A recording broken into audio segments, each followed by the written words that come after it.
My name is Manal Abid from grade 3C. Today my topic is about sound and movement. I'm going to do experiments now. The materials are required are a pan, a bowl, a middle spoon, some cups for the rice and the nuts, and a clear sheet.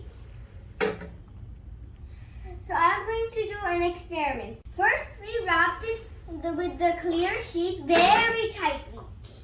So we have to do the experiment now.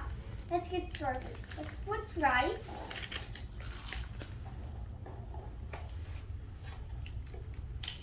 Some rice, not too much.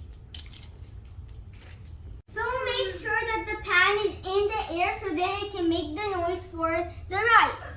Let's get started and also make close to the rice. 3, 2, 1.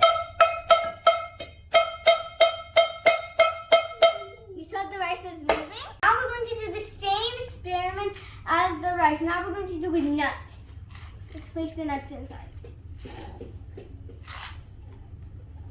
So now remember what I said. So now let's do it again. So you saw it was moving. The pan is making the sound and the nuts and rice are making the movement. I hope you love my experiments. If you like my video, then subscribe. Please subscribe and make